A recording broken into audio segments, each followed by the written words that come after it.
मैं इस छोटे से कमरे में अकेले रहता हूँ, झाड़ू पोछा खुद करता हूँ, कपड़े भी खुद धोता हूँ, अपना खाना भी खुद बनाता हूँ और उसके ऊपर से डेली कॉलेज जाता हूँ। सुबह 8 बजे से मेरी क्लासेस स्टार्ट हो जाती हैं और शाम को 3, 4, 5 इस टाइम के बीच में खत्म होती हैं। और इस सब के बावजूद फर्स्ट ईयर में I have scored a decent CGPA. तो यहाँ पे फिर एक सवाल आता है कि how do I manage myself. तो आज मैं आपको वही बताने वाला हूँ कि इतना सब के बावजूद आप पढ़ाई भी कर सकते हो, मेरी तरह कुछ फिजिकल एक्टिविटीज भी कर सकते हो।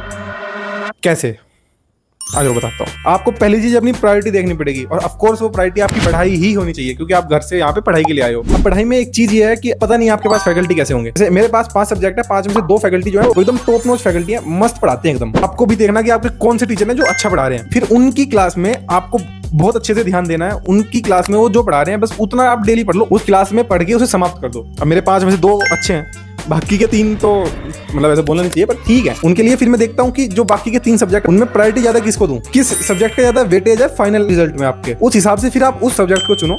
और जैसे ये बीच में गैप है मेरा 10 से 11 के बीच में, फिर 12, फिर 1 से लेके 4 के बीच में, इन गैप में मैं अपनी पढ़ाई लाइब्रेरी में बैठ के पूरी कर लेता हूँ। इन बाकी दो सब्जेक्ट की अपना पढ़ाई का काम घर पे तो लेके ही मत आना, अपने हॉस्टल में तो लेके ही मत आना, अपने रूम में लेके ही मत आना। ये हो गया पढ़ाई का, जो हमारी प्रायोरिटी थी वो हमारी पूरी हो चुकी है। अब उसके बाद जो सेकंड प्रायोरिटी है वो मेरे लिए फिटनेस है, आपके लिए कुछ भी हो सकती है, वो पर्सन टू पर्सन वेरी कर सकती है। आपके लिए सिंगिंग हो सकती है, किसी के लिए डांसिंग हो सकती है, किसी के लिए स्विमिंग, कुछ भी हो सकता है। उस हिसाब से आप उसको ज्यादा प्रायोरिटी दे सकते हो। जो बाकी बचे काम, अगर आप हॉस्टल में रहते हो तो आपको तो वैसे भी टेंशन नहीं लेनी खाने पीने बनाने की, बस इतना सिंपल है। और इस तरह की टिप्स के लिए आप मेरे साथ जुड़ सकते हो, मेरे को फॉलो कर सकते हो।